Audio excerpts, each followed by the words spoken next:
Mais ma passion a commencé dès 1928-1929.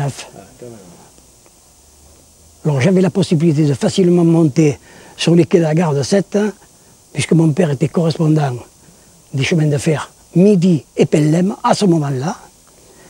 Et c'est à ce moment-là que mon père m'a mis en relation avec un mécanicien de locomotive, ce qu'on appelait les coucous de manœuvre dans le temps, qui faisait simplement la manœuvre dans les embranchements et qui formaient les trains.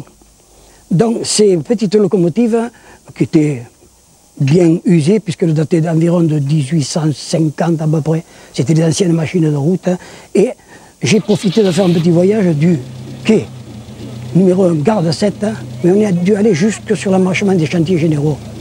Et c'est là, quand je suis été de retour, que vraiment la passion est partie. Et c'est là que j'ai décidé, je serai mécanicien de locomotive. Le fait d'avoir apprécié ce que faisaient ces deux personnes qui avaient à bord, que j'ai qualifié de seigneurs du rail, puisque c'est des gens qui exerçaient un métier très pénible. Ils avaient le visage noir, le front tout en sueur, et c'est ce qui me permettait de leur donner un titre de seigneur du rail.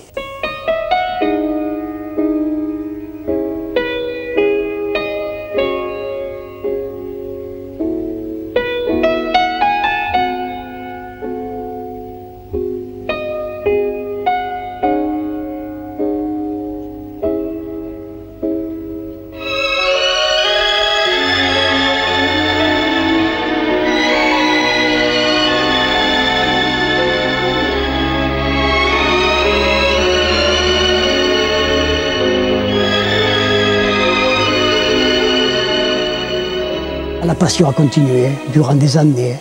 J'ai souvent allé en gare de Sète où j'ai monté dans les wagons avec papa puisqu'il vidait les wagons pour les acheminer dans la ville de Sète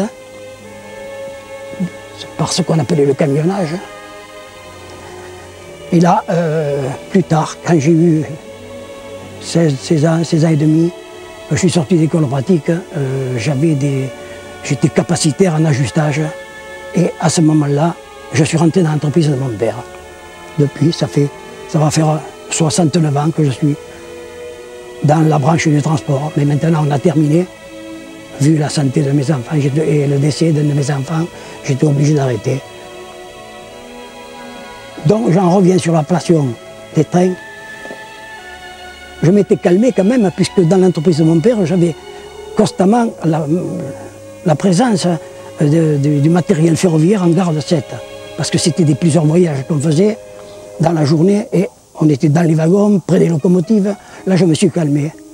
Mais vers l'âge de 70 ans, après avoir fait quelques petits stages sur les trains à vapeur, notamment le train des Cévennes, conduire la machine, évidemment, se salir le museau, ce qui est presque normal. Et là, je ne me prenais pas pour un seigneur, mais enfin pour quelqu'un qui connaît la vapeur, qui connaît le charbon, qui connaît un petit peu tout. Et alors, à l'âge de 70 ans, alors là, j'ai tapé une colère, j'ai dit maintenant, tu vas faire ton train.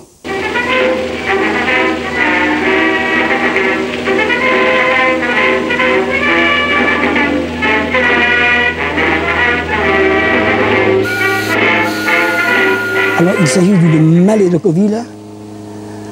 C'est ces petites machines que l'on trouvait sur le front de la Grande Guerre 14-18, qui tiraient des trains à voie étroite et qui servaient à transporter les poilus, les munitions.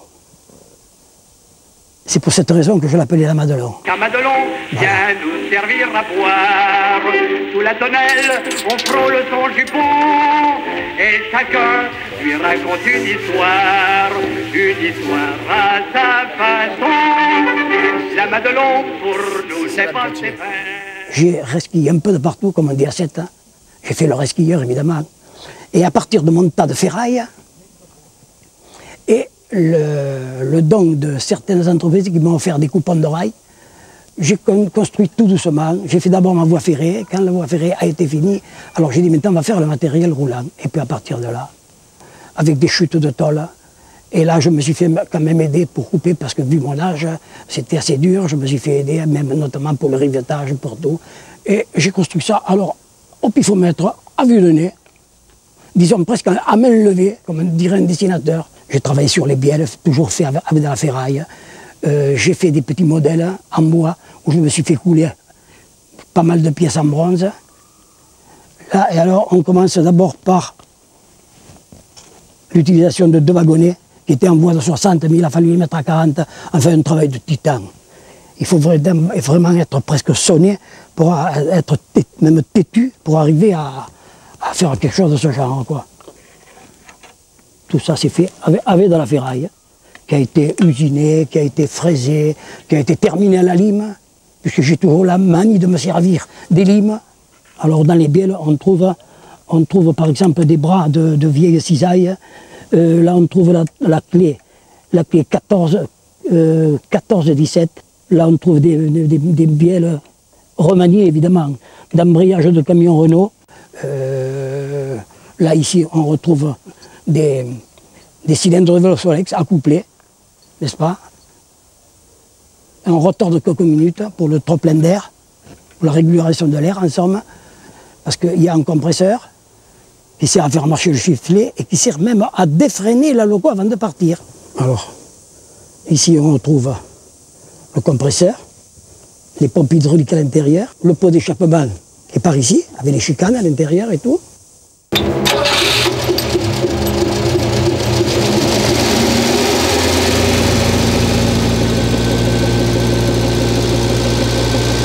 J'ai récupéré un vieux moteur d'R5, qu'on a refait évidemment, faire une segmentation sous pape et tout, qui est commandé par un tableau de bord pour qu'on la mise en marche, arrêt et tout, avec les manomètres.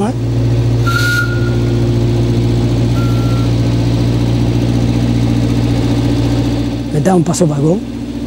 Alors à partir des cieux de wagonnet, j'ai fait les bogies diamants. Les bougies américaines, avec une suspension un peu spéciale, enfin qui ne représente pas la suspension du TGV, évidemment. La Madelon, pour nous, n'est pas ses pairs. Quand on lui prend la taille ou le menton, elle rit, c'est tout le mal qu'elle sait faire. Madelon, Madelon, Madelon. Il y a les lunettes, hein. Ce sont des lunettes récupérées d'un guichet de banque. Lorsque ça partait à la ferraille, j'ai fait le prélèvement.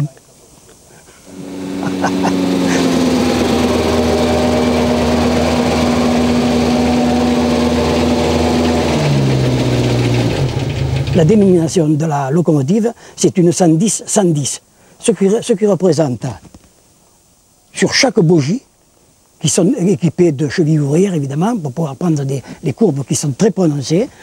Une roue motrice sur chaque bogie, une roue indépendante et oscillante, pour épouser les déformations de la voie.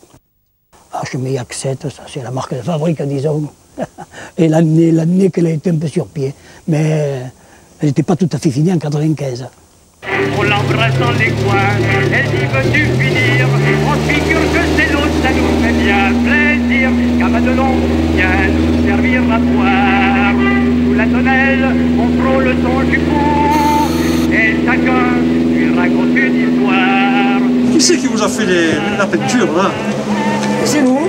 Eh bien, c'est-à-dire, c'est moi. Ah, mais la peinture des lettres. C'est moi qui l'ai fait pour Monsieur Beillac. Monsieur Corporon Maurice, mon vieux fournisseur, pardon. Depuis 1954. Oui. Je vous fais les lettres sur vos camions. Oui, oui. Et celui-là, ce sera le dernier, certainement. C'est-à-dire que j'étais un de vos premiers clients et j'étais le dernier. C'est la vérité. Ma foi, ça me fait plaisir aussi. J'ai participé à votre chef-d'œuvre. Allez, embarquez là-dessus. Allez, gars, go. Il n'y a pas de siège, hein. Vous allez vous rappeler derrière. Hein. Allez. Les amis vont venir, tu n'auras pas ma main. J'en ai bien trop besoin pour leur verser du vin. Qu'à Madelon, viens nous servir à boire. Sous la tonnelle, on frôle son jupon, et chacun lui raconte une histoire à sa façon. La Madelon, pour nous, n'est pas ses pairs. Quand on lui prend la taille ou le menton, elle rit, tout le mal qu'elle sait faire. Madelon, Madelon, Madelon.